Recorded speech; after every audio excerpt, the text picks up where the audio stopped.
Bien, entonces vamos a comenzar en el libro de Éxodos, el libro de Éxodo, capítulo 25. Le dice Dios a Moisés que le haga un templo, un tabernáculo.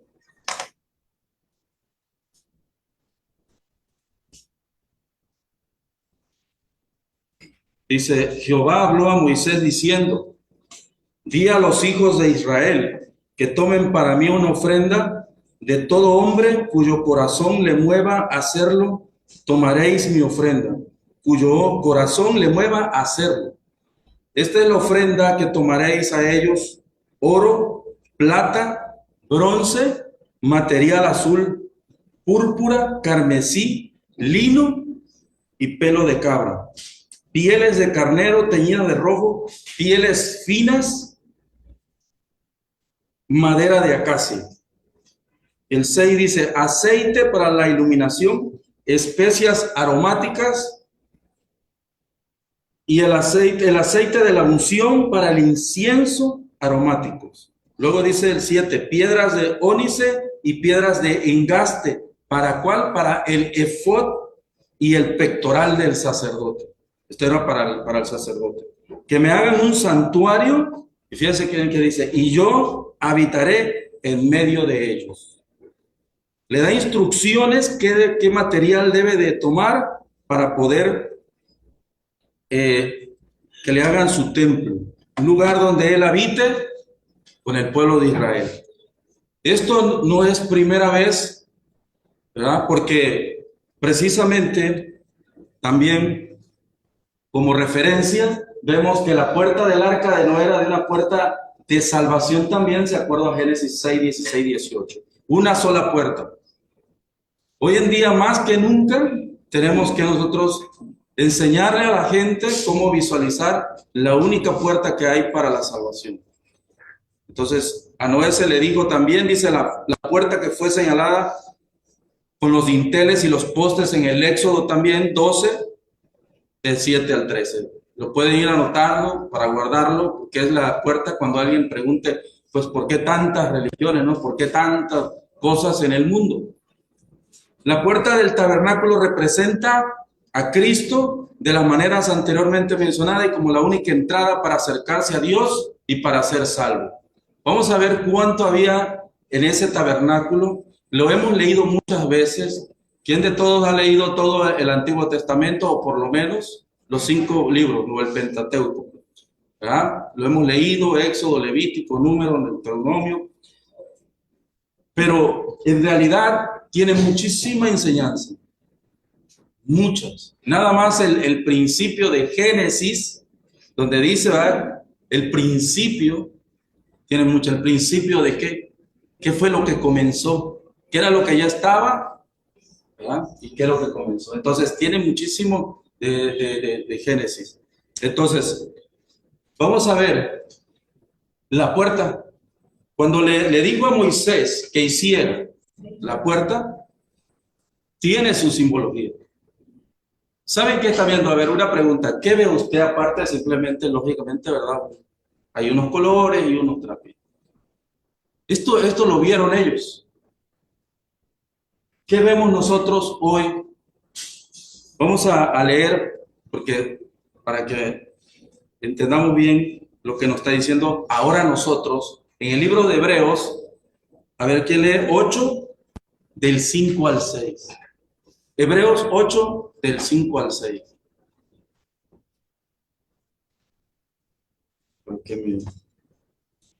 Piense bien qué dice ahí.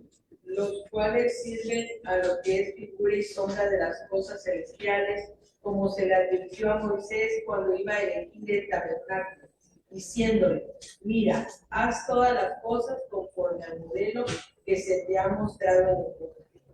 Pero ahora tanto mejor ministerio es el suyo, cuanto es mediador de un mejor pacto establecido sobre mejores promesas.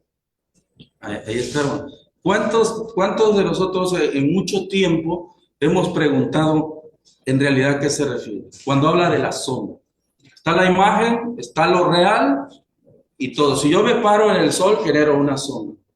Yo puedo estar sin sombra, pero la sombra no puede estar sin la sustancia, sin lo que lo refleja. Entonces, el tabernáculo era una sombra y nosotros estamos ¿sobre qué? Sobre la sustancia, sobre lo real. Ellos estaban en la sombra, por lo tanto no veían, ¿verdad?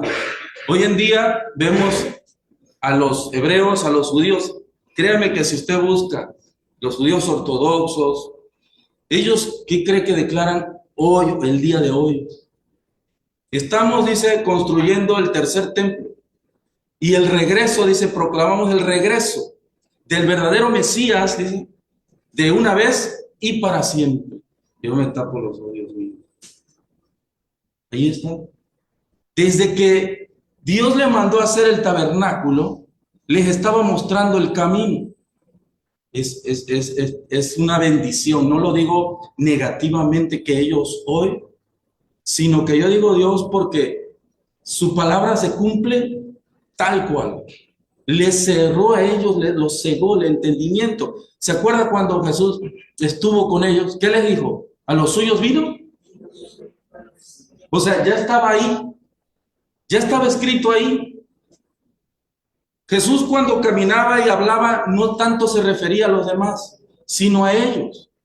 Porque ellos son de venir de generación en generación, sacerdocio, la generación de Aarón, la generación de todos los sacerdotes. Tenía que ser el primogénito, tenía que ser santificado y venía la palabra, venía entre ellos. La palabra Pentateuco viene del griego, que significa 5 cajas, porque en el Antiguo Testamento, en el tabernáculo, esto lo traen que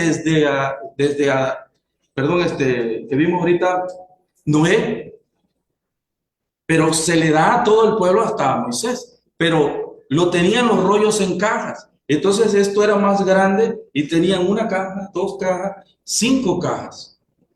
Entonces tenían el Génesis, el Éxodo, el Levítico, Números y Deuteronomio, ¿verdad? Entonces ellos lo sabían. Por eso cuando Cristo hablaba, ¿qué decía? Yo soy el camino, yo soy la verdad, yo soy la luz del mundo. Era porque le estaba diciendo años que yo se los he dicho acá. Ahí están los evangelios. En cada poste le dijo que hiciera de 4 postes la entrada. Ahí ni siquiera estamos nosotros. En el tabernáculo estaba el atrio y la gente afuera. Pero había que entrar por una puerta. Y ya les estaba diciendo quién era esa puerta. Era Jesucristo. Ahí está. Y en cada poste lo que lo sostiene para poder entrar al templo. ¿Y quiénes entraban ahí? Los sacerdotes. En hebreo significa kadosh, santo, apartado, ¿no? Y el Hanukkah es el que entraba, el sumo sacerdote. Pero el santo sacerdote era el que entraba nada más hasta de ahí para allá. Todo el pueblo llevaba y daba su ofrenda. Te voy a explicar un poquito más cuando entremos al tabernáculo, porque todavía no hemos entrado. Estamos en la puerta. Y esto, el evangelio, es lo que trae a la gente. Y esto es lo primero dice Dios, quiero que todo el mundo vea por generaciones. Esto, los 4 evangelios. Así que cuando selecciona a los apóstoles no era una casualidad. Él sabía que estaba formando precisamente la entrada al tabernáculo, que era él mismo. Entonces, fíjense bien. Ahí están, y están los colores azul, púrpura, carmesí, lino fino. Si o no lo leímos ahorita, se me olvidó comentarles que los anotaran, que lo tuvieran aquí, porque le dice claramente que que le debe de dar eso, le pide que lo haga de lino fino, de piedra, todas las instrucciones. Y ahí está el lugar. Dice, 4 columnas que representan la oportunidad para todos. Porque en ese tiempo solamente era el pueblo de Israel. Solamente. Los colores de las cortinas revelan los 4 evangelios. Dice el Mateo, Cristo como rey, el color púrpura, así se vestían los reyes. Marcos, Cristo el siervo por el carmesí. Lucas declara y dice en el Evangelio de Lucas que Cristo es el Hijo del Hombre, lino torcido. Y Juan dice es el verbo, el color azul, la perfección. El verbo que es la palabra, el azul. Vemos hoy en día la bandera de Israel. ¿Qué colores trae? El azul y el blanco. ¿Ya? Entonces, todo tiene un significado en todo. Cuando Jesús va caminando y dice que toca el manto era de esos colores. Cuando la mujer toca el manto, ¿verdad? Estaba tocando a Dios. Y un requisito importante dice, lo tocó con fe. En medio de toda la multitud, tocó el manto de Dios. ¿Tocó qué? La salvación, tocó el poder de Dios, tocó el Cordero de Dios, tocó la luz del mundo. Todo estaba ahí en los evangelios. Dice, y para la puerta del atrio, dice, habrá una cortina de 20 codos de azul, púrpura y carmesí, lino torcido. Esta entrada se llama la puerta. Voy a adelantarme un poquito. La entrada que seguía después del altar de sacrificio, después de la fuente, ¿cómo creen que se llamaba? Porque antes de entrar al lugar santo y luego al santísimo, acuérdense que hay una cortina. Y también tiene muros. Esa cortina, también se llamaba la verdad. También la conocían como la verdad.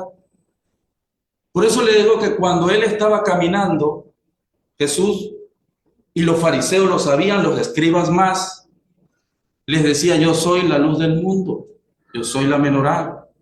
¿Quién eres tú? Yo soy la puerta. Y pues quizás algún prosélito jamás le hubiese entendido, pero los judíos sí deberían haberle entendido. Cuando Juan ve venir a Cristo, como él sí lo entendió también y dice, él es el Cordero de Dios, el que quita el pecado del mundo. ¿Verdad? Porque él sabía, ellos sabían. Entonces, da las instrucciones, todas las columnas alrededor del atrio estaban ceñidas de plata, importante eso también. Todo esto, por eso hice hincapié de que era la sombra de lo que nosotros teníamos. El oro habla de la divinidad, la plata de la redención, el bronce del sufrimiento.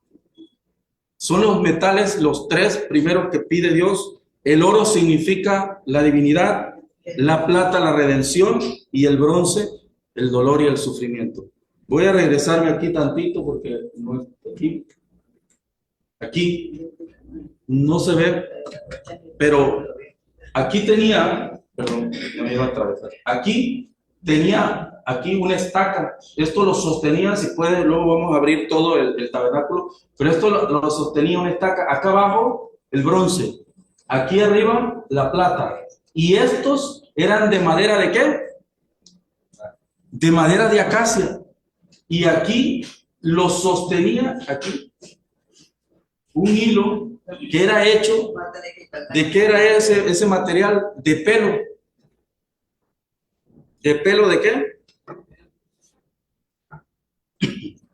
De tejón, de cabra, de cordero.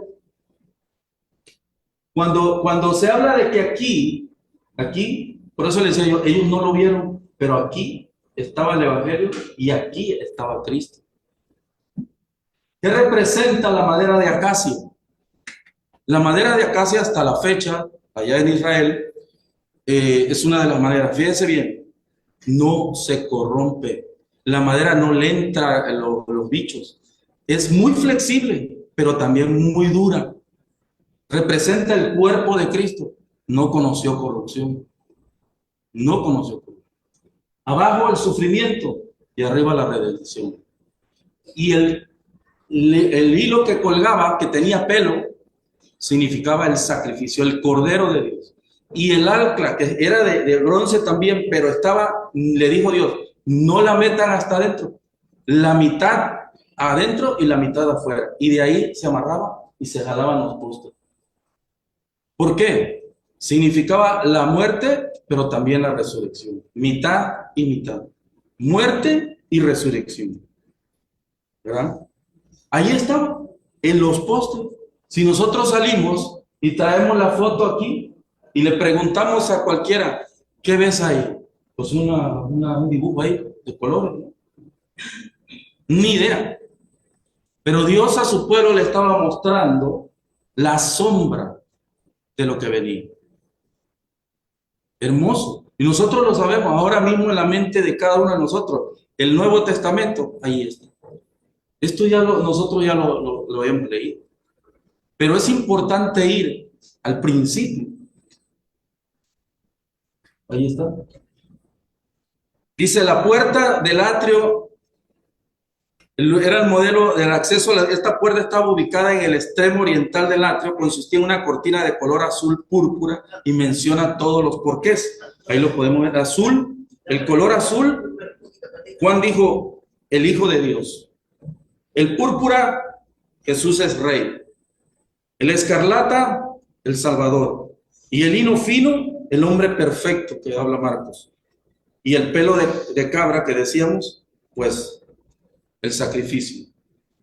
Todo estaba en una columna. En cada columna de los 4 postes era lo que Dios quería, que cuando todos llegaran alrededor, las 12 tribus, todos vieran el Evangelio, todos vieran a Cristo. Y hoy todavía lo siguen esperando. Todavía siguen diciendo, pues no sé cuándo vendrá, ¿verdad? Pero dice la Escritura que tenían que ellos, ¿qué? Cerrarle los ojos para que nosotros, ¿qué? Entráramos. Desprendió la rama del olivo del original y nos injertó a nosotros. Contra naturaleza todo sí, para nosotros, pero para Dios no. Nosotros podemos decir que eso es ir contra naturaleza. Dios puede mover la naturaleza. Como alguien decía, abrir el mar, ¿problema para Dios? Claro que no. ¿Sanar a una persona? Claro que no. ¿Cuál es lo más difícil? ¿Alguno lo sabe? ¿Qué es lo más complicado?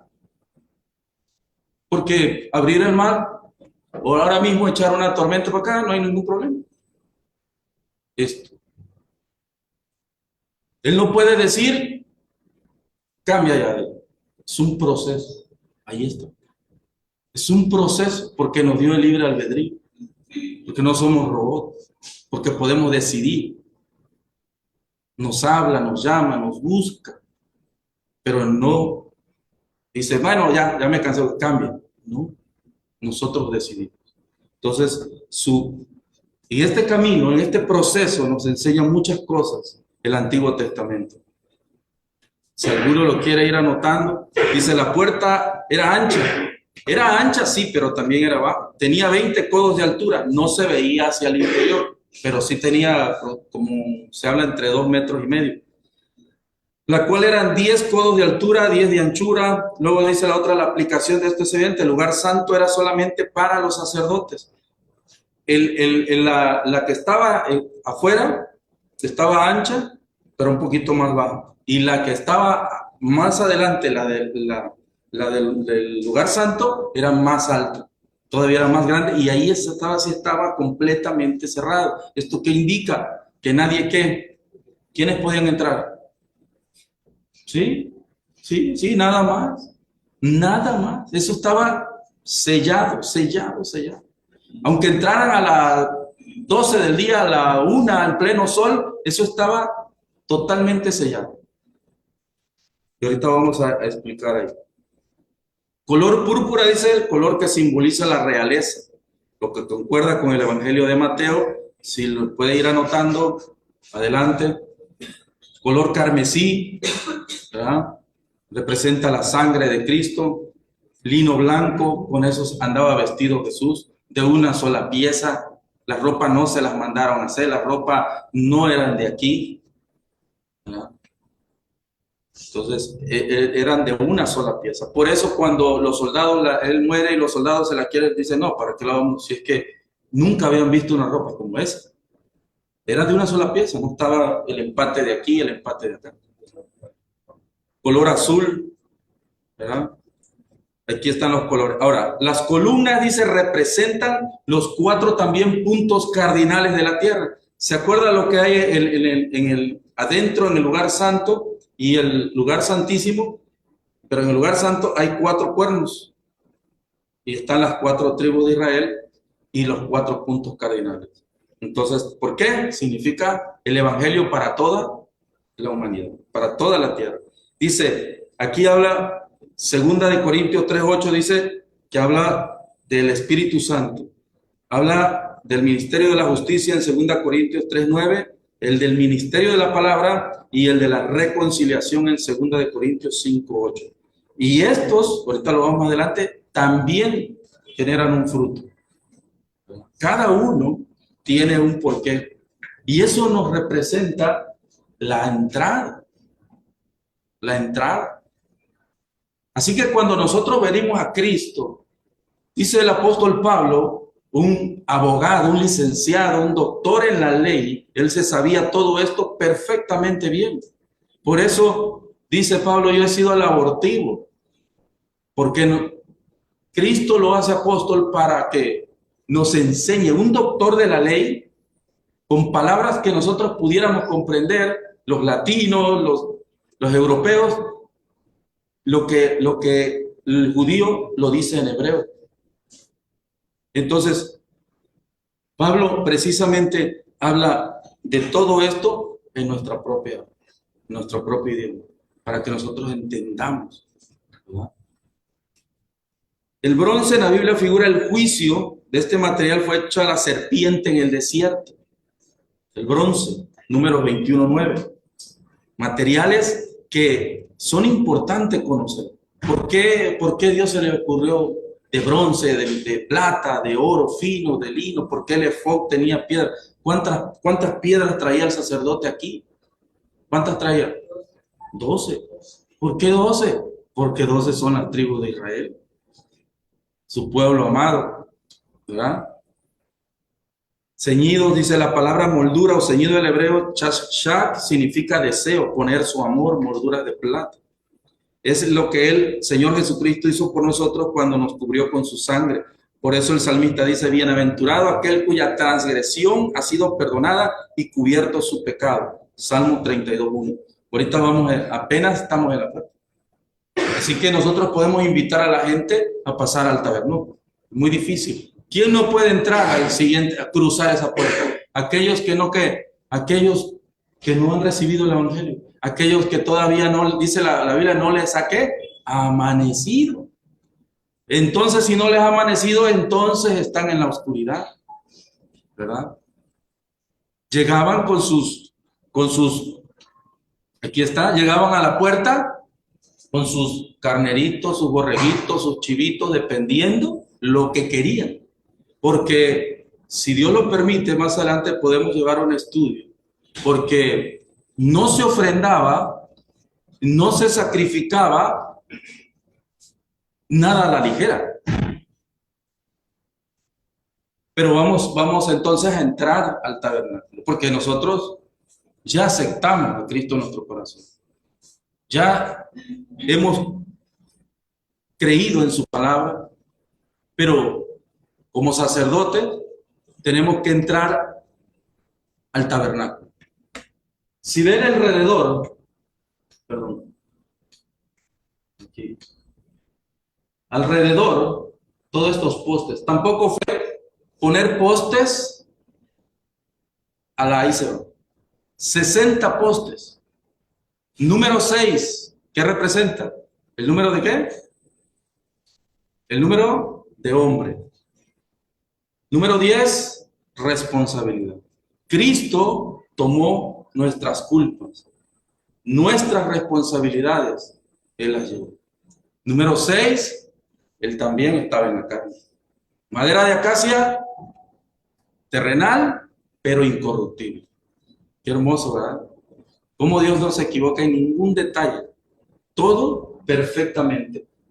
Pero para ingresar por esta puerta y llegar, ¿qué es lo que encontramos inmediatamente cruzando la puerta? ¿Qué era lo que había? El altar ¿del qué? Del sacrificio. Wow. El altar del sacrificio es lo que encontramos. Y aquí es donde muchos, pues a lo mejor yo creo que todavía estamos. A lo mejor yo llegué ahí, pero lo vi como que ya no me gustó y me eché para atrás. El altar donde el sacerdote hacía el sacrificio. En hebreo se dice kalil, ¿verdad? Sacrificio. Hebreo kalil. En griego holocausto. Y del español significa consumirlo todo. ¿Qué dijo Cristo cuando estaba en la cruz? Consumado. ¿Se da cuenta cómo los judíos debieran haberle entendido? Y cómo nosotros, mira qué clarito le entendemos. Fíjense bien. Entonces, Khalil, consumirlo todo. Nosotros cruzamos y ahí es donde vamos a... Así como significa derramamiento de sangre, significa también muerte. Donde hay derramamiento de sangre, tiene que haber muerte. ¿Quién debe morir? Cuando llevaban, si la persona, a grandes rasgos lo comento, si la persona, el pecado no era muy grande, pues se lleva un borreguito, ¿verdad? Y es importante, por eso es importante saber, ese borreguito todavía no había dado crías, era macho, pero la semilla la tenía, no había, entonces yo la llevaba a ofrendar. Todos tenían que pasar por ahí. No era nada más de que yo tengo que darle gracias a Dios porque me ha bendecido durante todo este año. Eso es la bendición. He tenido paz, he tenido shalom. Entonces, yo tengo que llevar una ofrenda para purificarme, Khalil, ofrecerlo y consumirlo todo. Pero tengo que llevar otra ofrenda si quiero paz. Y otra ofrenda si quiero expiación. O sea que tenían que llevar, imagínense cuánto. Y los sacerdotes alineando y haciendo sacrificios. Alineando y haciendo sacrificios. Imagínense ese trabajo. ¿Qué es lo que hacían? Llevar el sacrificio. Y dice la palabra Khalil, dice holocausto. Holocausto, consumirlo todo. Todo. No un pedazo, no la mitad, no una piernita, y lo demás me lo guardo. ¿Qué dice el apóstol Pablo que ofrezcamos? ¿Qué es sacrificio? Entonces, yo llego aquí, hasta este lugar, hasta el altar del sacrificio, con todos mis apegos, y entonces nada más meto la pierna. Dice, sí, quema. Pues nada más le doy mi pierna, o nada más le doy la mitad y la otra mitad la dejo acá. Dice claramente, por eso le digo que es importante conocerlo, dice todo, todo. Cristo se ofrendó todo. Molido fue, dice, por nuestras transgresiones. Molido. No quedó nada. ¿Qué dice Isaías? Que de su belleza, dice, no quedó nada. Dice, para que no, dice, quedó irreconocible para que le deseáramos. Irreconocible. Ahí, en este altar, tenemos que morir. Ahí tenemos que entregarlo todo. No podemos decirle al sacerdote, guárdame la mitad. Ahí, ¿cómo se muere? ¿Cómo se muere? ¿Cómo puedo yo llegar a ese punto de morir?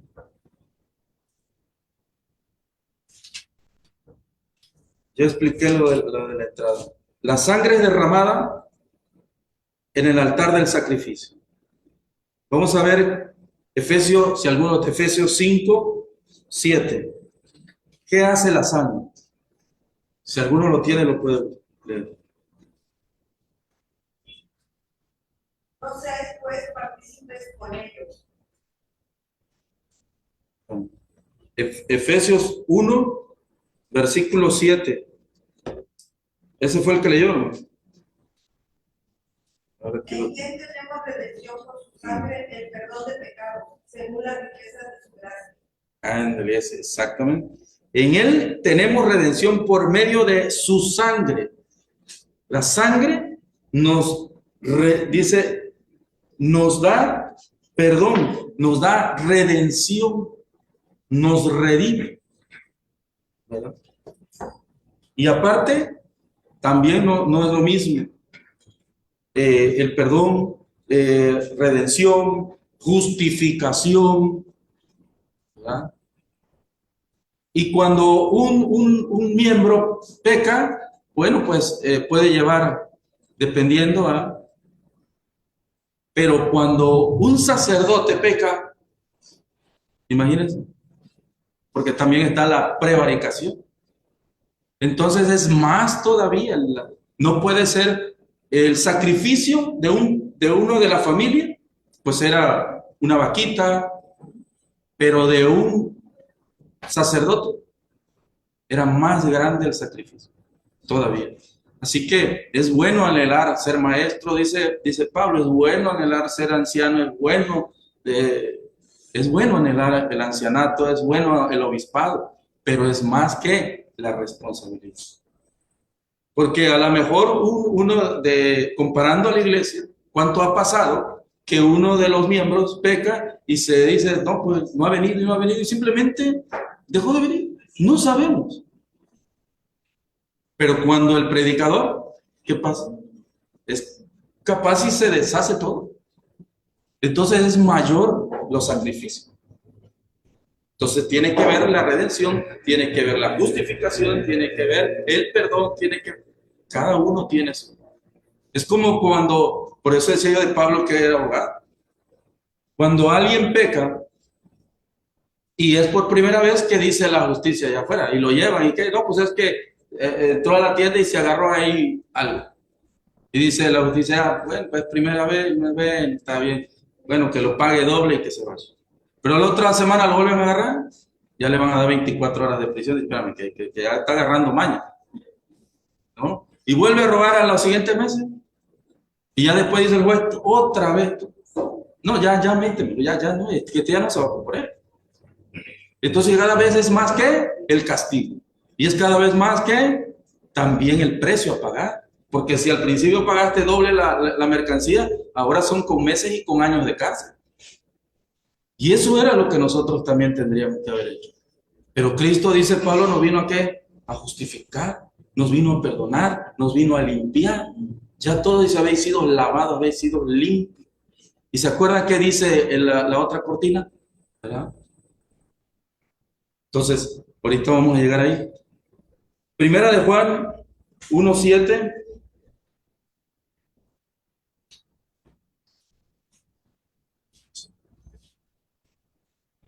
Dice, como Él es en luz, tenemos comunión unos con otros. y la sangre De Jesucristo, su Hijo, nos limpia de todo pecado. Ahí está. Tiempo presente también. Fíjense bien, en ese altar, no simplemente Cristo, su sangre, como aquellos era constantemente cada año, Él no. Su sangre nos limpia hoy mismo, ahora mismo. Si yo me equivoqué y yo voy a Dios y oro y le pido perdón, Él me perdona, ¿verdad? Romanos 5:9 hace otra, también la sangre de Cristo. 5:9. Mucho más estamos ya justificados de su sangre, por él seremos salvos de la ira. Mire qué hermoso. Habla del presente, habla del pasado y habla del futuro. Yo quiero que nosotros mantengamos esta conciencia, esta palabra porque esto nos da la garantía, la seguridad de que todo lo que hicimos en el pasado es que pasado, está perdonado, ya está, ya hizo pero la sangre de él también en el presente y también en el futuro. Mire cómo dice: luego, siendo ya justificados por su sangre, ¿cuánto más por medio de él seremos salvos? ¿De qué? De la ira. ¿Ya? De la ira que viene. Nosotros no vamos a estar ahí si permanecemos fieles a Cristo. Entonces, en el futuro, de verdad viene para la humanidad algo terrible. Y les repito, cada tilde, cada letra se ha cumplido. Y hoy en día, busquen hoy en día la comunidad judía, los que todavía no, porque hay judíos también que son cristianos, ya tienen hecho el tercer templo. Y eso es abominación. Pero es donde se va a sentar el hombre de pecado. Pero ya está hecho. Nada más están esperando poderlo colocar ahí donde está el domo de oro. Ahí. Porque ellos creen y dicen que ahí está abajo el arca del pacto. No está ahí, pero ellos dicen que ahí está. Pero es que ahí se va a montar el hombre de pecado. Pero la ira antes, la iglesia aparte. Porque Cristo nos está preparando para estar con Él. ¿Qué dice? Y ya me estoy adelantando, pero ¿qué dice la Escritura cuando dice el apóstol Pablo? Que seremos, ¿qué? Arrebatados. Y voy a adelantarme un poquito más porque a mí me emociona la palabra de Dios y comprobar su palabra cuando dice que con voz de arcángel y trompeta, ¿de quién? ¿Se ha preguntado qué significa eso? Se ha preguntado, dice, con voz y trompeta de Dios. No dice de ángel. En Apocalipsis habla que las 7 trompetas, pero las tocan ángeles. ¿Verdad? Sino con trompeta de Dios. El rey tenía su trompetista, su coronel de corneta. Y ahí viene otra explicación. ¿Verdad? ¿Han escuchado la palabra shofar o shofarín? Hasta la fecha Israel tiene la celebración, en una de las 7 fiestas tiene de shofar, que es el de las trompetas. Todos los días la tocan, pero no es trompeta cualquiera, es del cuerno del carnero. El cuerno de carnero, y ese lo limpian, no lo cambian, no le ponen adornada nada, como tal el cuerno, solo bien limpio. Y ese lo tocan todos los días, en la mañana para la oración, al mediodía y en la noche también. Pero suena por toda la ciudad, se pegan así a un micrófono y suena por todo Israel. Y donde andan, ahí. ¿Por qué digo que me voy a adelantar y ahorita vamos a seguir con el siguiente? Porque es importante que nosotros aquí en el altar, de una vez y por todas, tenemos que morir. Porque, ¿quién dice en la Escritura que es Cristo también? Que entró una vez y para siempre, Él es el sumo sacerdote. Entonces en Israel, cuando venía el día, el del Yom Kippur, día Kippur, expiación, entonces venía, nadie hace nada, nadie va a trabajar, mucho menos porque la corneta la tocaba el sumo sacerdote, allá estaba en la esquina, y sonaba el cuerno y todos se reunían, lugar de reunión. Pero el día de expiación, nadie. Así que el sumo sacerdote, ¿verdad?, tenía un trabajo enorme todo ese día. Y él también, ¿qué creen? Tenía que ir a tocar la trompeta. Por eso Pablo, conociendo, dice, con trompeta de Dios, porque también vimos en otras clases que también Jesús es ¿qué? También es Dios. Entonces él va a tocar la trompeta para que el pueblo, y dice, es Yom Kippur, es día de expiación, y toca la trompeta y dice, se acabó, hasta aquí. Por eso dice Pablo, y lo oiremos en las nubes. No va a bajar, lo oiremos, lo escucharemos. ¿Quiénes? Jesús dice, mis ovejas, dice, yo soy el buen pastor y mis ovejas oyen ¿qué? Cuando nosotros oigamos el shofar, nuestra alma brinca y dice, se acabó, vámonos, esto, listo. Por eso es que hay que estar vigilantes, pendientes. Dice la Escritura, dice que vendrá como ladrón en la noche, pero no ladrón para nosotros, no ladrón para el que vigila, sino para los que, ¿qué dice la Escritura? Para los que duermen. Para ellos sí. Y dice Pablo, dice, y no seáis como los que duermen, sino que tenemos que estar, ¿qué? Vigilando. ¿Cómo? En oración. ¿Y sabían que la carne no ora? El que ora es el Espíritu. Y aquí es donde regreso al altar. ¿Cómo puedo yo morir? Voy a adelantar un poquito. Esto me encanta. ¿Cómo se muere? ¿Cómo podemos nosotros empezar a morir ahí? Ahí. Todavía no hemos pasado a la fuente. Menos nos vamos a meter todavía al lugar santísimo, ahí nos vamos a morir ahorita, pero vamos a leer el Salmo 63.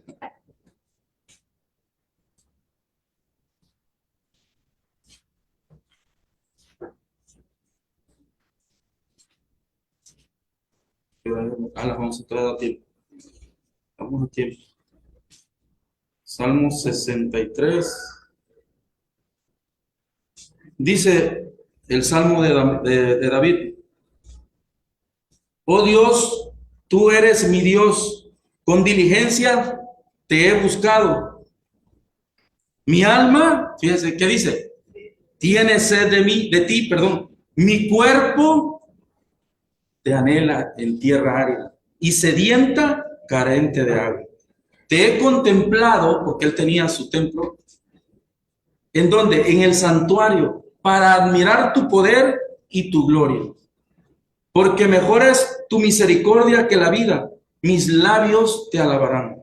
Por eso te bendeciré en mi vida y en tu nombre alzaré mis manos. Como de cebo y de gordura se saciará mi alma, mi boca te alabará con labios de júbilo. Cuando en mi cama me acuerdo de ti, medito en ti en las vigilias de la noche, porque tú eres mi socorro, bajo la sombra de tus alas cantaré de gozo. Mi vida está pegada a ti, tu mano derecha me sostiene. Los que buscan mi alma para destruirla caerán en las profundidades de la tierra. Los destruirán a filo de espada y serán la porción de las zorras. Pero el rey se alegrará en Dios. Será alabado cualquiera que jura por él, pero será cerrada la boca de los que hablan, ¿qué? Mentira. Fíjense bien, al principio dice, mi alma tiene sed de ti. ¿Cómo morimos? En oración. Cuando uno está totalmente viviendo en el mundo, en la carne, ¿cómo cuesta orar? ¿Sí o no? Lo sabemos, todos hemos pasado por ahí. Yo he escuchado que empiezan a caminar y me dicen, hermano, es que yo no sé orar, para empezar. Y segundo, cuando nosotros nos ponemos a orar, ¿qué dice la carne? Ya manda un mensaje y dice, mira, te empieza a sonar la tripa y dice, cómprate una pizza. En lugar de estar ahí hincado, mejor una pizzita, un refresquito, una peliculita. Mira. La carne dice, ponme ahí y dame de comida. El alma, déjala ahí. O te pica la cabeza, o de repente alguien llama y dice, tú iba a orar una hora, pero me acuerdo que él me iba a mandar mensajes. La carne lucha, la carne pelea. Pero dice David, mi alma tiene sed de ti. Estar ahí en constante, intentándolo. Y cuando empezamos a orar, ¿qué decimos? Nada más decimos, Señor, perdóname. Señor, perdóname. Señor, ayúdame. Señor, ten misericordia. Señor y Señor. Pero cuando aquellos grandes varones oraban, ya no decían. Decían, Dios grande y misericordioso, Rey de todo el universo, de todo el planeta, de todo ser viviente, que nos da la vida, nos da la comida, que nos cuida, que nos guarda, empezar a engrandecer su nombre. Pero cuando empezamos y estamos ahí en ese altar, sufriendo, la carne retorciéndose y diciendo, espérate, no me dejes, solamente clamamos y decimos, perdón, perdón, perdón, perdón. Está bien, porque es una guerra. ¿Cuándo nosotros podemos llegar a decir, que hemos vencido. ¿Cuándo? Cuando la culpa se va. Porque yo me he encontrado personas que tenía un amigo que ya falleció, 50 años, hasta incluso predicando. Y siempre en la intimidad lloraba y me decía, es que yo me acuerdo de hace, yo cometí, y le digo, espérame, es que tú no te has perdonado. Aquí la escritura dice que no es que ahí te está diciendo Dios a cada rato, como nosotros, ¿no? En realidad nosotros no perdonamos. Porque si alguien hace algo, pasan 10 años y dice, acuérdate lo que me hiciste, acuérdate que me debías, acuérdate. Pero Dios nunca está así. Ya ni se acuerda. Pero nosotros. Entonces, cuando la culpa desaparece, cuando ya no sientes eso y puedes orar 1 hora, 2 horas, y dice David, yo prefiero estar aquí en tus atrios un día que 1000 allá afuera. Y créame, es una realidad. Yo la verdad, honestamente, el estar aquí, no quisiera ir. Sé que sigue la pelea. ¿Por qué? Porque todos tenemos allá afuera igual. Hay situaciones adversas. Seguimos. Pero Él no se queda aquí. Lo llevamos dentro. Porque ahora el tabernáculo, ¿dónde está? Ya también tuvimos la clase de la Mishkan. Está aquí adentro. Y ahí lo llevamos. La idea no es que diga, bueno, ya no, que se quede ahí al trabajo, que se quede. No. Sino que yo no diga, se quedó ahí, se cerró ahí en 1 de mayo y venga el mundo. No, salgo con él, voy con él, camino con él. ¿Qué dice qué les dije al principio en Israel? Tocan el shofar y 3 veces al día y toda la gente para y no importa que esté en la banqueta, ahí oran.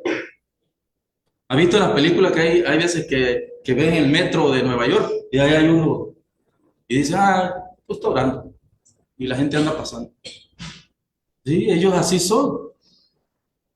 Y nosotros también, obviamente, no podemos, porque dice que la posición no es el orar, sino el orar, la posición. Dios no quiere un cuerpo nada más ahí doblado y el corazón, no. Lo que le interesa es el corazón. Entonces yo puedo andar manejando, porque yo te manejo todo el día, entonces de repente pido perdón, de repente cierro mis ojos, Señor, voy a ver a este cliente, ilumíname, dame inteligencia, sabiduría al rato. Gracias, Señor, ya que vengo de regreso. Gracias, sí, lo logré y lo bendigo y sigo, que voy por el otro, Señor. Ahí viene conmigo. ¿Entiendes? No le digo, bájate allá porque acá tengo un asuntito y no puedo que venga conmigo. ¿Verdad? Entonces tenemos que en ese altar sacrificarlo todo. Todo se cabe. ¿Para qué? Porque tenemos que avanzar, tenemos que caminar, tenemos que llegar hasta la presencia de Dios mismo. ¿Verdad? Dice la escritura aquí que era todo esto, era sombra de todo lo que nos justifica, ya lo vimos, vivimos en obediencia. Dice aquí una notita, dice, vivimos en obediencia, pero pecamos, dice, por nuestras debilidades. Sí, hay veces que la verdad que todavía, obviamente, nunca llegamos a ser materia totalmente terminada y por algún lado nos equivocamos, ¿verdad? Al altar de sacrificios, dice, no solo revela el poder de la sangre, también en su lugar de muerte.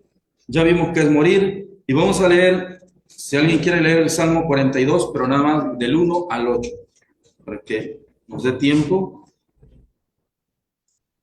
a ver los otros dos. Ahorita cruzamos a la fuente. 1 y 8. Salmo 42, del 1 al 8, por favor. Como el cielo brama por las corrientes de las aguas, así yo por ti, oh Dios, mi alma mía. Mi alma tiene sed de Dios vivo. ¿Cuándo vendré y me presentaré delante de Dios? Fueron mis lágrimas mi pan de día y de noche. Mientras me dicen todos los días, ¿dónde está tu Dios? Me acuerdo de estas cosas y derramo mi alma dentro de mí, de cómo yo fui con la multitud y la conduje hasta la casa de Dios, entre voces de alegría y de alabanza del pueblo en fiesta. ¿Por qué te abates, oh alma mía, y te turbas dentro de mí? Espera en Dios, porque aún he de alabarte, salvación mía y Dios mío. Dios mío, mi alma está abatida en mí, me acordaré, por tanto, de ti desde la tierra del Jordán y de los hermonitas desde el monte de Mizar.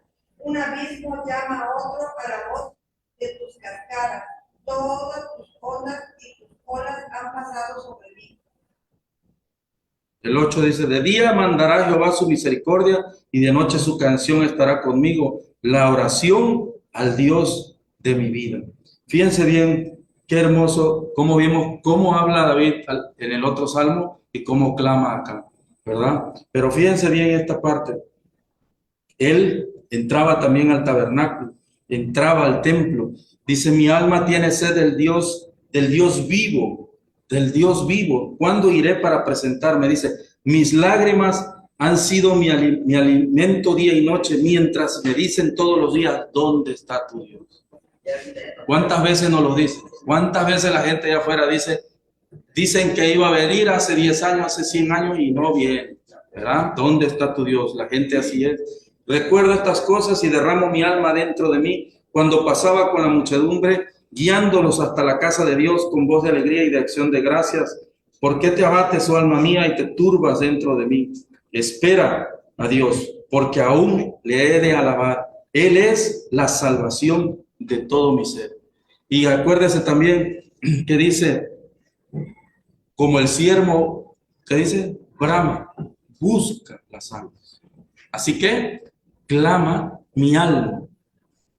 Esto tiene sentido. David, acuérdese que fue un pastor.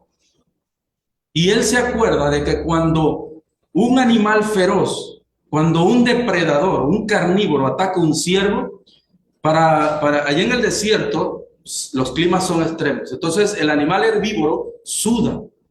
Y para un depredador, como un león, un tigre, ese olor kilómetros, a kilómetros. Y entonces lo sigue y ese animal busca ¿qué? Busca el agua. Pero no la busca simplemente porque me cansé y quiero tomar agua, sino que él sabe perfectamente que el olor es el que está trayendo la muerte. Y viene siguiéndome y me urge agua y necesito ¿qué? Meterme. Entonces el ciervo se tira al agua, se le limpia el sudor y el depredador pierde el ¿qué? El rastro. Por eso él dice claramente, mi alma dice, busca por las almas, brama como ciervo en el desierto. Así con esa urgencia, porque atrás me quieren ¿qué? Matar. Porque mis enemigos me vienen siguiendo, porque la enfermedad me viene corriendo, porque el demonio me quiere destrozar. Así tengo que clamar a Dios, así tengo que buscarlo para sumergirme ¿en dónde? En el río ¿de qué? De tu espíritu, no de la carne, sino en el río de tu Espíritu Santo. Entonces, cuando nosotros oramos y oramos y oramos, la carne va perdiendo fuerza y el espíritu se va vivificando. Y entonces el enemigo ya no te huele. Satanás dice, como que se me escondió, ¿a dónde se metería? Pero ¿qué dice que llegas cuando llegas y me estoy cruzando todo? Cuando llegas al lugar santo dice que él nos cubre bajo ¿qué?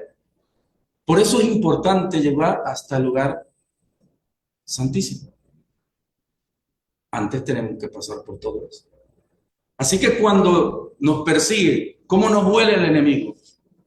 Si tú dejas el mundo, los amigos dicen, no seas tan fanático, ahora viene la fiestecita, hay unas celebraciones, te huele el pecado todavía. Dice, no, yo sé que todavía te gusta bailar y te gusta. Y yo no sé, te lo dice, te está oliendo. Dice, a mí, o échale una llamadita a fulano y créeme, dice, pero yo no le creo, mejor llámale. Entonces todavía huele. Pero cuando definitivamente mueres y dices tú, mira, mi esposa decía un día, eso ya tiene años, y sucedió así, de repente estábamos en el ADO, íbamos a Tampico, y de repente, de cuando yo estaba en el ejército, 20 años de edad, algo así. Ya se inundó Villahermosa varias veces.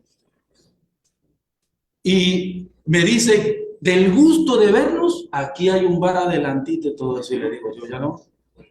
Apenas tenía 1 año, 2 años en las cosas de poquito tiempo. Y aparte que 50% y 50% estaba la mujer ahí también. Entonces le digo, no voy, le digo, ¿por qué? Y ahí enfrente él dijo, has dejado de ser mi amigo. Nunca creí, dice, hasta la fecha ya lo dice, no, sí me acuerdo de tu amigo, así en tu cara te lo digo. Aquí se acabó. Y es cierto, nunca más he vuelto a saberlo. ¿Realmente era amigo? No, amigo, no. Eso no son amigos. Pero así lo dice el mundo. Entonces, en ese momento, Satanás pretendió, pero dijo, no me equivoqué.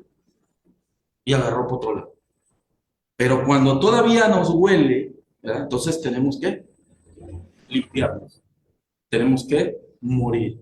Tenemos que hacer Jalil, tenemos que hacer holocausto, tenemos que sacrificarlo todo en el altar. Y después, y solo después, podemos pasar a la fuente. A la fuente. Rapidito, dice Éxodo 30:18, dice, harás también una fuente de bronce con su base de bronce, ahí lo dice, para lavar, y la colocarás entre el tabernáculo de reunión y el altar, y pondrás en ella agua, y de ella se lavarán Aarón y sus hijos las manos y los pies. Fíjense bien. ¿Cristo qué dijo a los apóstoles? Que ustedes ya habían sido ¿qué? Lavados. Le dijeron, ¿por qué sus apóstoles no se lavan? Porque ellos ya están limpios. Uno hablaba de lo físico, el otro, y Jesús hablaba de lo espiritual. Pero Aarón y sus hijos tenían que lavarse las manos, y luego dice, para empezar lo hace de bronce. ¿Se acuerdan de qué hicieron esa fuente de bronce? Le dijo que lo hiciera de los espejos de ¿quiénes? De las mujeres, que recolectaran todos los espejos. Antes así se veía, por eso Pablo, perdón, en Corintios 13 dice, ahora nos vemos por espejos, que no era como que muy claro, era un reflejo, era una sombra. Y entonces lo hace todas las mujeres y hacen de una sola pieza, lo funden y hacen la fuente de bronce del espejo. ¿De qué significa el espejo? De la vanidad. Le dijo a las mujeres, despójense de la vanidad y pónganlo acá. Lávense. Se lavaban las manos porque por las obras que hacían, y los pies. A los sacerdotes no se les había permitido usar calzado para que siguieran sintiéndose a la tierrita. No se me despegue de ahí. Estamos acá conectados con el cielo, pero también todavía estamos aquí en la tierra. Entonces, lávense los pies, lávense las manos. A nosotros se nos manda a lavar los pies, pero a ellos las manos y los pies, para lavarse, para poder entrar al lugar santo. Ya sacrificamos, ya creímos al Evangelio, ya morimos en el altar, y ahora nos lavamos. Ya hemos sido también, dice Pablo, ¿qué? Lavados, limpios. Podemos entrar al lugar santo limpios, sí, ¿verdad? Ahí está. Pero esa puerta que les comentaba, dice, entrar al lugar santo, tiene 5 columnas, perdón, me faltaba un dedo. 5 columnas. Al principio habían 4, el Evangelio, y en el lugar santo 5. 5 columnas, y allá abajo, si después le dice, es el apostolado, son los profetas, los evangelistas, el pastor y los maestros. ¿No? Y esta es la mano, los 5, la mano de Dios, y toda con la mano nos sostiene. Sobre de esto se sostiene el cuerpo de Cristo, la iglesia, sobre estas columnas. Por eso le digo a los apóstoles, serían columnas, porque estaba refiriéndose aquí, ¿verdad? Y fíjense bien lo que hace esto. Efesios 4, del 11 al 16. Si alguien lo tiene, lo puede leer. Porque nada más ahí entraron unos cuantos.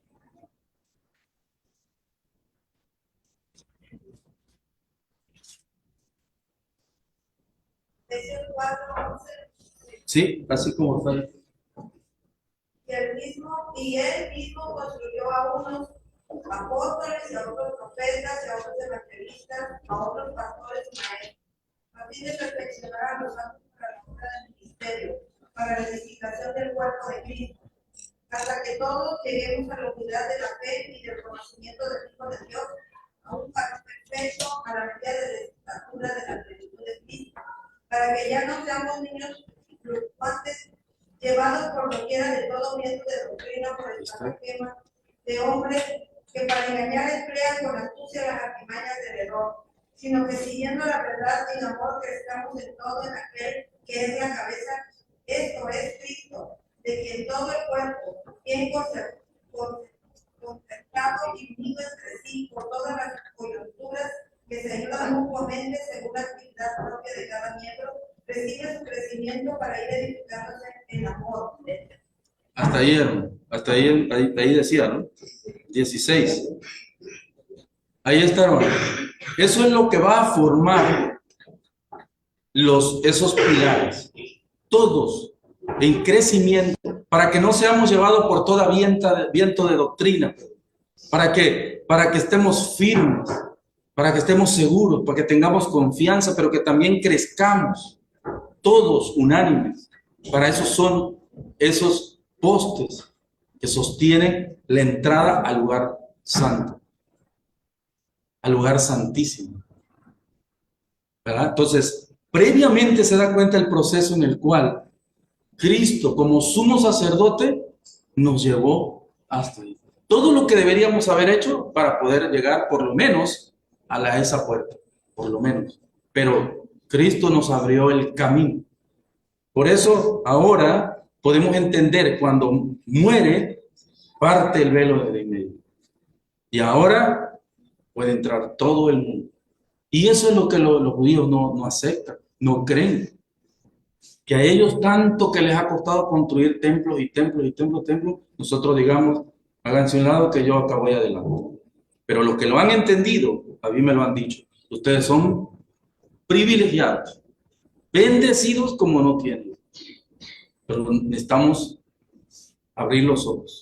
Abre los ojos japonés, decía una vez, ¿verdad? Entonces tenemos que hacer y entrar a la presencia de nuestro Dios. Previamente, esto lo voy a dejar un poco así porque tiene muchísima enseñanza, que si Dios me lo permite, podemos hacerlo posteriormente. Pero entrar al lugar santo, cuando tú entras, cruzamos, que eso está oscuro. ¿Y qué es lo que el sacerdote entraba a encender primero? La lámpara, la menorá. La lámpara de los 7 brazos iluminaba todo el lugar santo. Obviamente el sacerdote hasta ahí podía llegar, pero iluminaba, él encendía la menorá. En la menorá es la luz, la que elimina las tinieblas. La vez pasada tuvimos la clase de la sal y la luz del mundo. Iluminaba el lugar santo, la luz del mundo. Por eso Cristo también dijo, yo soy ¿qué? La luz. Y otra vez quería recordarle la luz, ¿dónde estaba la luz? En el templo, en la menorá, de oro, de una sola pieza, de un solo talento. Está cotizada hoy en día la que tiene Israel, porque la donó un árabe, en $1.200.000. La pura lámpara de oro puro de una sola pieza. Ya la hicieron. Y ya la tienen lista para el templo. Entonces, iluminaba. Y en la menorá está el rostro de todos nosotros. Son 6, ¿sí o no? Son 6 lámparas. Y la de medio, 7. Y está el rostro de nosotros. Aquí están. Aquí hay 2, ¿verdad? Tenemos 2 ojos, 4, 6 y 7. Para que iluminemos al mundo. El cristiano, por eso le dijo Cristo a los apóstoles, vosotros sois. No le dijo, van a ser otro día, hoy no. Ya son la luz del mundo. Este conocimiento es lo que nos da esa responsabilidad de iluminar el mundo. Yo sé que si yo salgo y le digo a cualquiera, yo soy la luz del mundo, ahí me crucifican y todo ahí. Pero tenemos que ir con la palabra. Le dijo a los apóstoles que fueran mansitos como una paloma, pero astutos como una serpiente. Acercándonos como que parece que, decía mi abuelita, que no mata una mosca, pero bien que la atrapamos igual. Así que ahí podemos entrar hablándole la palabra. Eso representa la menorá. Más explicaciones, porque tiene en cada coyuntura tiene una copita, tiene una frutita, todo tiene su significado. Incluso, nada más como nota, porque ya no vamos, si no yo me emociono tanto, nos vamos ya a la 1 o tienen prisa. el aceite que se le ponía a las lámparas, el aceite tenía que ser de oliva, pero puro, totalmente puro. No se podía utilizar un aceite de oliva que venden aquí, por ejemplo. Tenía que ser aceite de oliva para encender. De hecho, como comentario, sabían que también tienen otra que los judíos, que es la de 9 brazos, que la acaban de celebrar, se llama Hanukkah, que es la celebración, otra que agregaron cuando el libro de Esther, porque esa tenía, se quedaron, estaban en el exilio y no podían, no tenían permiso de entrar al templo ni nada. Entonces, rapidito les comento, entonces ellos dijeron, no, pues por lo menos la lámpara tenemos que encender. Pero tenía la de 7, no la de 9. Entonces entran y solo había un frasquito que daba para un día, pero debería permanecer encendida 7 días. Y resulta que, pues, ¿qué hacemos? Y hasta donde hacen el aceite, ir y venir y hacerlo 7 días. No, pues ya para qué. ¿Y qué hacemos? Y se aferró uno de ellos y dijo, pues no importa. Y le dice a la hija, tráete el frasquito, aunque sea un día, Dios proveerá. Y viene la hija con el frasco y le pone y le enciende. Pero se dan cuenta que pasa un día y no se apaga, pasa otro día y no se apaga, y tardó 9 días encendidos. Y esto le sucedió real al pueblo de Israel.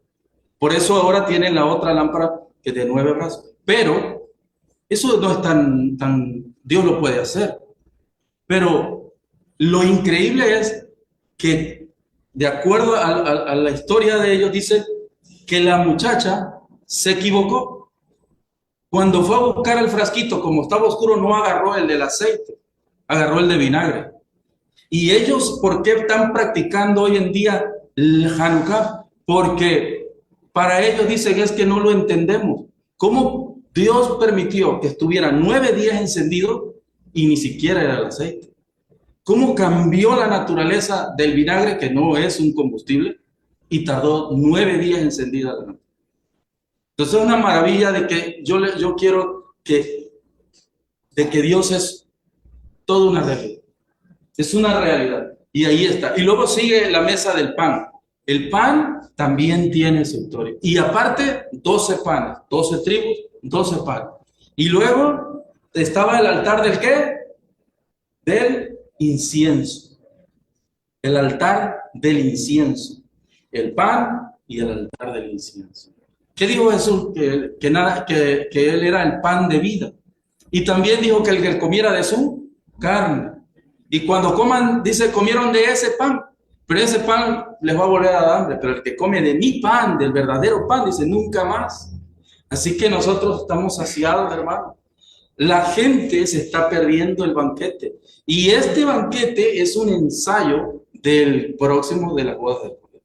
Entonces, estamos invitados. Si hay alguno aquí que no esté convertido, está invitado a una boda.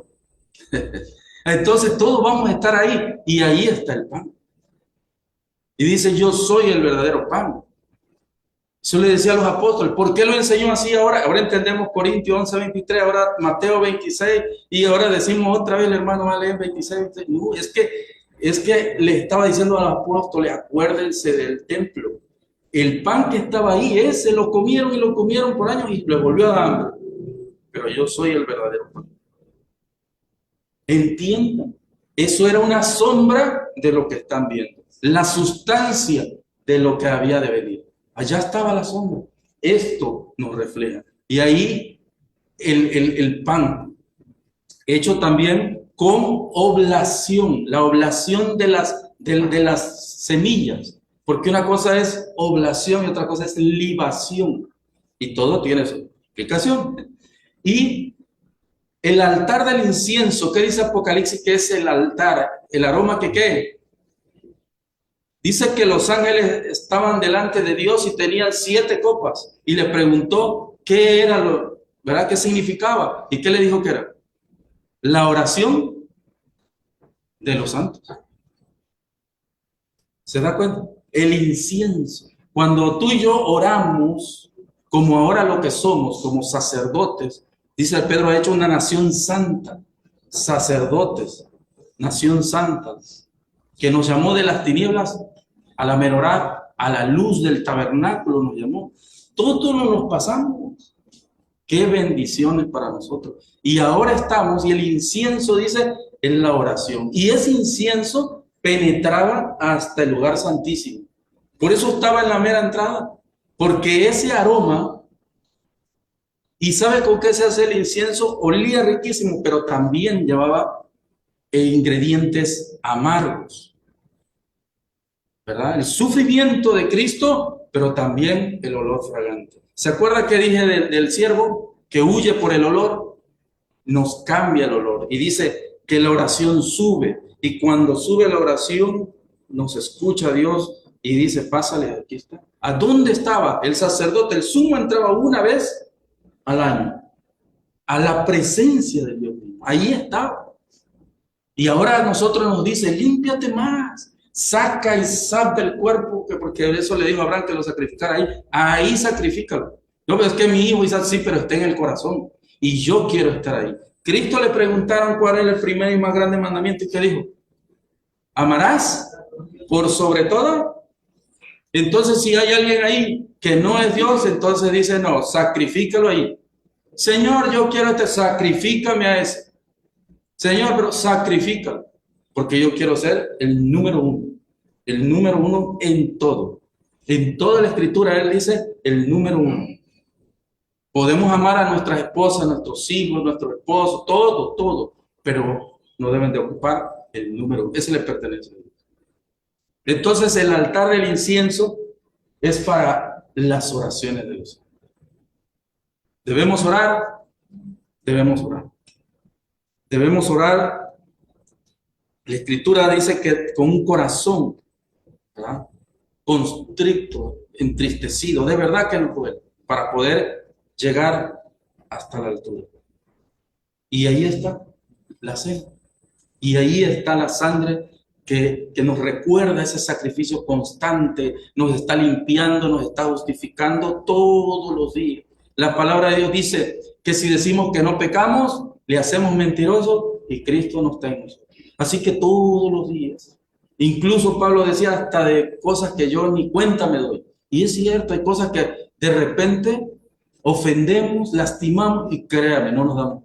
Hacemos comentarios que a veces, y entonces le decimos, Señor, perdóname, yo creo que lastimé a mi hermanito, a mi hermana, ¿no? Perdóname. Entonces, es una bendición para poder entrar ante la presencia de nuestro Dios. Es mi deseo totalmente, hermanos, de que la palabra de Dios esté siempre en nuestra mente y que luchemos, porque dice que esos pilares generan ese fruto, ese apostolado, esos maestros, esos diáconos, y que todos pasaron por ahí.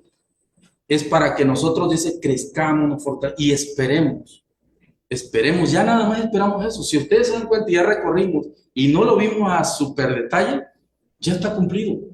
Solamente esperamos que toque la trompeta y nos va. Y se va. No hay, la iglesia no pasa por la tribulación. Dice, nos libra. No dice que muchos comentarios, porque yo he visto en Facebook y a veces los comento ahí, pero ahí dice que muchas iglesias o religiones, ¿no? Dice que es a mitad de la ira. Otros dicen que al final de la ira. Y pues el texto bíblico no, y aún traduciéndolo en griego, antes, dice, nos salva, nos libra de la ira. No en la, ni después de, sino de la, ¿no? Entonces, es una garantía. Ayudamos a más gente a que entren por esa puerta, por esa entrada que es Cristo. Dios me los bendiga, hermano, y espero en Dios a todos, igual los que un día a través de las redes sociales escuchen, que toque su corazón y que todos podamos estar en esas bodas del Cordero. Dios me los bendiga, hermano. Amén. Le dejo el lugar.